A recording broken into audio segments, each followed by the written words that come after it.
Pues muy buenas, gente. El día de hoy seguimos con nuestro especial de terror y hoy les traigo Después de un velatorio por Manuel Villeda. Aún no era muy tarde cuando Ricardo llegó al lugar del velatorio. Había mucha gente sentadas en bancas traídas de las iglesias de la aldea y en bancos plásticos y de madera proporcionados por los mismos vecinos.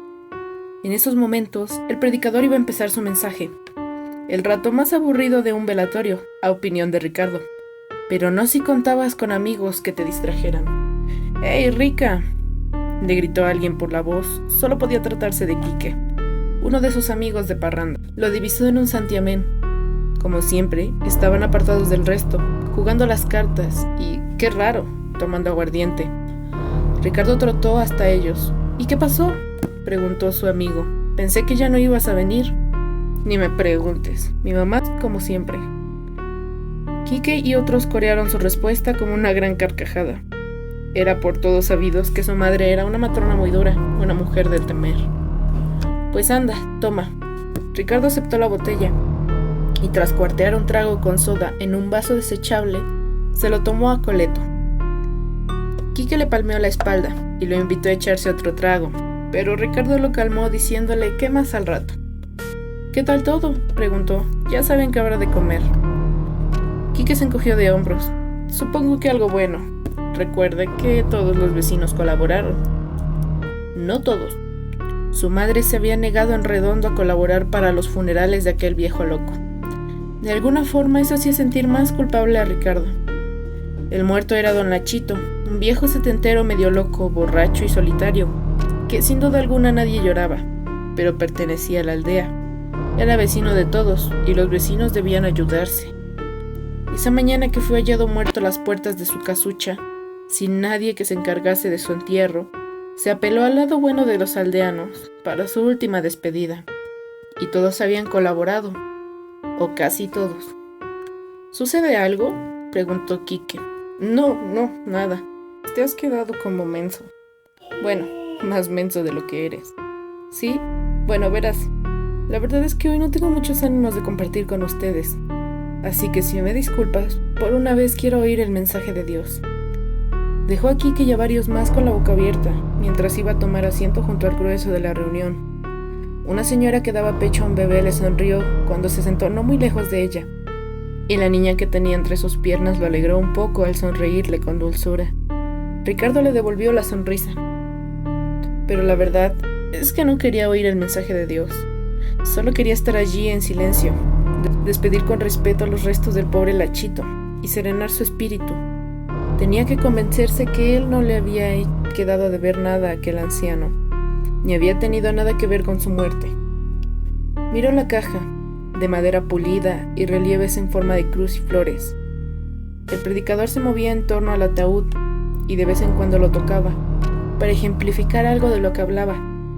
Pero Ricardo no le prestaba atención a él, ni siquiera le escuchaba. Él solo miraba la caja, su contorno, el brillo del barniz, su tamaño. Allá donde estaba la corona de flores, debía reposar la cabeza del anciano. Lo imaginó con sus pantalones rotos, su camisa raída, su viejo sombrero de paja. Era estúpido, porque seguramente le habían quitado esos harapos antes de meterlo a la caja. Sin embargo, así era como lo imaginaba. También veía en su mente su rostro vetusto, ajado como pergamino viejo, sus ojillos entornados y suplicantes, sus labios contraídos y suplicando, y su mano delgada y temblorosa, implorando. Pero no, él no tenía la culpa de que el anciano hubiera muerto. ¿A que no? De pronto la caja tembló, y Ricardo escuchó golpes en la tapa. Se levantó de un salto, aterrado. Dio un paso atrás, dispuesto a echarse a correr. Pero nadie se movía aparte de él, excepto el predicador que seguía con su perorata en el frente. Los vecinos más próximos habían vuelto la vista y lo miraban con curiosidad y temor.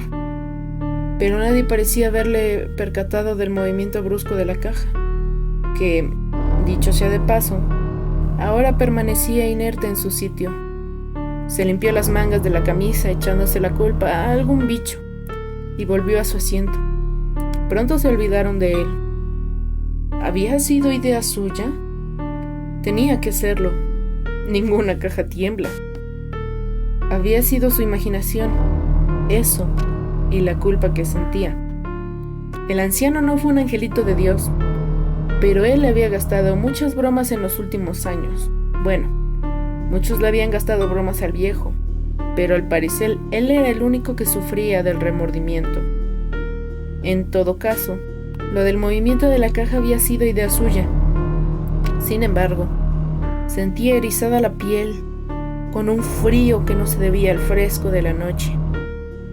El viejo Lachito, como se le conocía en toda la aldea, era un borracho solitario desde que Ricardo era niño. Para él siempre había tenido el mismo aspecto, incluso ahora que ya había muerto.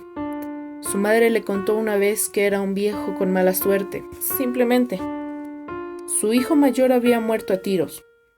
Una hija fue a prostituirse a un pueblo vecino y nunca regresó. Otra hija contrajo viruela y murió. Otra se casó con un hombre de fuera y tampoco regresó. Otro hijo quiso vengar a su hermano y también murió.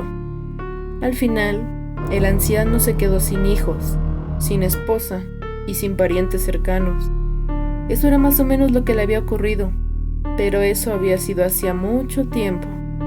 De modo que cuando Ricardo conoció a don Lachito, ya era don Lachito. Ya fuera por tantas desgracias o por otros motivos, era un anciano loco. Con las señoras, especialmente las jovencitas, era un encanto a veces, aunque por lo general las enamoraba y hasta las correteaba. Terminaba pidiéndoles un besito y un jiji, una risita chillona y aguda, que a nadie le era indiferente. Con los hombres también era maleducado y ofensivo, excepto cuando alguien le ofrecía un trago de aguardiente, su bebida predilecta. Ricardo cuando era pequeño sentía miedo del anciano. Siempre que se encontraba al anciano, éste le decía groserías y le lanzaba piedrecillas.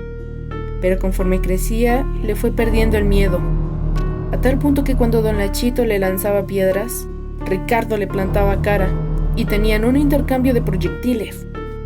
Pero al convertirse en un joven de 15 y 16 años, el anciano dejó de prestarle importancia y se concentró en la siguiente camada de chiquillos. Ricardo había aprovechado esa situación para jugarle varios decenios de bromas. Recordaba haberle dado un octavo de ron mezclado con unos centímetros de meados. Se había reído como loco con el rostro que puso el viejo.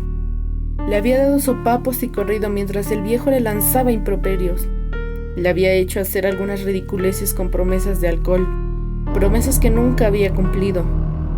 La mayoría habían sido bromas inocentes, sin ninguna consecuencia, más que una buena risa y un disgusto del anciano. Incluso la de la noche anterior. No.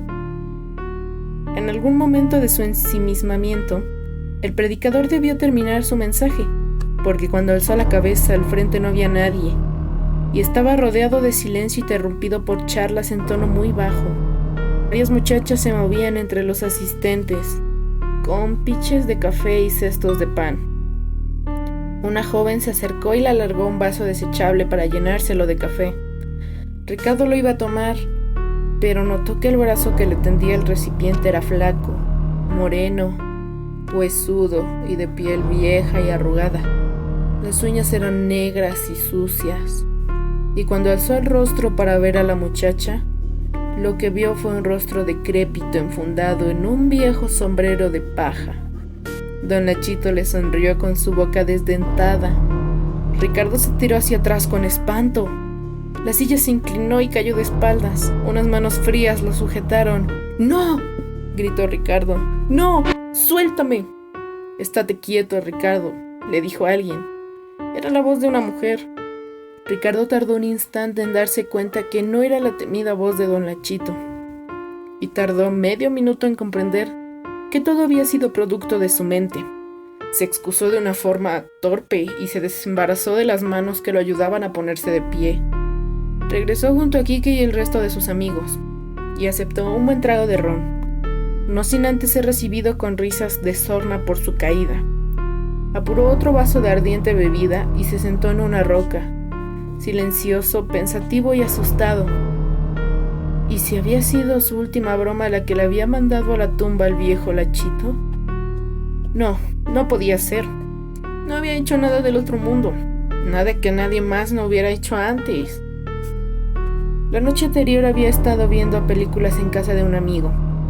Cuando regresaba a la de su madre, un tanto retirado del pueblo, se encontró con el difunto, que a las puertas de su casa estaba repantingando, echándose unos buenos tragos de ron. Por algún motivo Ricardo decidió que a él también le caería bien algo que le calentara la garganta, más con el fresco que hacía esa noche. Y también decidió que se lo tomaría sin gastar un solo centavo.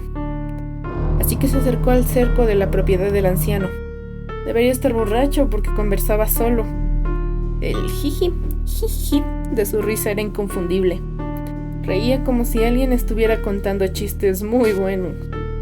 Oh, hijo, no imaginaba que allí sucedieran tales cosas, escuchó Ricardo decir al anciano.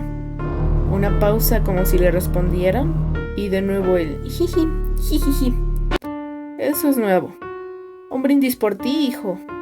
Y apuró un buen trago del contenido de la botella que tenía en la mano. Está más loco de lo que dicen, había pensado Ricardo. Quizá también era por la borrachera. Quizá lo mejor sería que no siguiese tomando, y de paso, lo que quedaba en la botella se lo tomaba él. De modo que fue hasta donde estaba el anciano, y le arrebató la botella. ¿Quién eres?, preguntó don Lachito en el típico dialecto de los borrachos. «Dame eso, es mío». Se puso de pie y empezó a corretear como un niño alrededor de Ricardo, tratando de recuperar su valiosa posesión. Pero Ricardo lo mantuvo apartado con un brazo, a la vez que se echaba un buen trago. «¡Regrésamelo!», exigió el viejo. «Hijo, hijo, ven que me han robado, ven, te lo suplico. Es mi medicina, sin ella no podré vivir». Ricardo ya no recordaba todas las insensateces que había balbuceado el anciano. «Es mi medicina, sin ella no podré vivir». La frase se repetía en su cabeza una y otra vez. Por último, había dado un empujón al anciano y había caminado a casa, apurando los últimos restos de la botella. Don Lachito había quedado acurrucado en el suelo, sollozando, suplicando que le regresaran su medicina. Desde luego no era una medicina, pero cuando a la mañana siguiente apareció muerto allí donde Ricardo lo había visto por última vez, no pudo evitar sentirse culpable. Y ahora sentía la conciencia pesada. Además, no olvidaba que antes de dejar a don Lachito, había creído entrever una sombra agitándose en una ventana de la casa. También recordaba el frío y el miedo que había sentido, mismo miedo que había experimentado un par de ocasiones esa noche. Noche que de pronto se volvía más y más fresca. De pronto no lo pudo soportar más. No quería estar allí. Había llegado al velatorio como una forma de disculpa con el anciano. Pero ¿qué más daba? Los muertos no aceptaban disculpas, ¿verdad? Así se puso de pie, se echó un último trago de aguardiente y se marchó alegando que mañana tenía tareas pendientes por hacer. Eran ya cerca de medianoche cuando se marchó, las manos en los bolsillos del suéter y el gorro echado sobre la cabeza. Aún así, el frío lo hacía tiritar. Una media luna señoreaba en un cielo cuajado de estrellas y nubes de formas irregulares, y un viento helado mecía los árboles y arbustos, haciéndole susurrar de formas que a Ricardo le parecieron escalofriantes. Cuando pasó frente a la casa del difunto, se detuvo un instante, presa de un escalofrío sin igual. La casa estaba en silencio, puesto que al fallecido lo habían velado en un pequeño prado que había en el centro de la aldea, oscura, y su negra forma se proyectaba contra el bosquecillo que había detrás. De pronto Ricardo captó movimientos en la casa, y tras aguzar la vista, creyó ver una forma con sombrero asomarse por una ventana. Ricardo cerró los ojos y se echó a correr. «Jijiji», escuchó a sus espaldas, y Ricardo trató de correr más rápido. Salió de los lindes de la aldea a toda velocidad. No oía ruidos a su espalda ni la risita aguda había vuelto a repetirse, pero el frío le atenazaba las entrañas con gélidas garras, y el miedo lo hacía su presa con furor. Se detuvo un poco más allá, jadeante, aterrado. Quizás lo que había visto no eran más que visiones, pero el frío y el miedo, desde luego, no lo eran. De pronto un ruido, la risilla que se repite, y su vista que se vuelve hacia un altozano junto al camino. ¡Oh, horror! En la cima del altozano, una forma negra que recuerda vagamente a la del difunto anciano. Lo único inconfundible es aquel sombrero del demonio. La sombra se quita el sombrero, lo agita, se oye, jiji, jiji, y Ricardo piensa que el corazón se le saldrá del pecho. La sombra empieza a bajar, corriendo, rápido, muy rápido. Sus pisadas no se oyen, como si flotara o fuera un ser etéreo. Pero Ricardo siente mucho miedo y sabe que si se deja atrapar será su fin. Sus pies tardan en responder, pero cuando lo hacen lo llevan volando. Y vuela más que corre, porque de otro modo el ser lo hubiera alcanzado. Y solo Dios sabe lo que le habría ocurrido de haber sucedido así. Días después, Ricardo contaría esta historia a sus familiares y amigos. Pensó que se reirían y lo llamarían loco, pero la mayoría lo miró con ojos serios y le dijeron que fuera precavido, que se encomendara a Dios, porque un muerto tenía cuentas con él, y eso no era algo para tomar a la ligera, todo lo contrario. Y hasta aquí llegamos con el final de esta historia. Si les gustó, dejen un like, compartan con sus amigos y conocidos para que puedan expandir esta historia. También les dejaré mis redes sociales aquí abajo para que se suscriban y las redes del autor de esta historia. La verdad es que a mí me terminó dando escalofríos. ¿Qué les pareció a ustedes? Déjenlo en los comentarios y nos veremos en un próximo video. ¡Hasta pronto!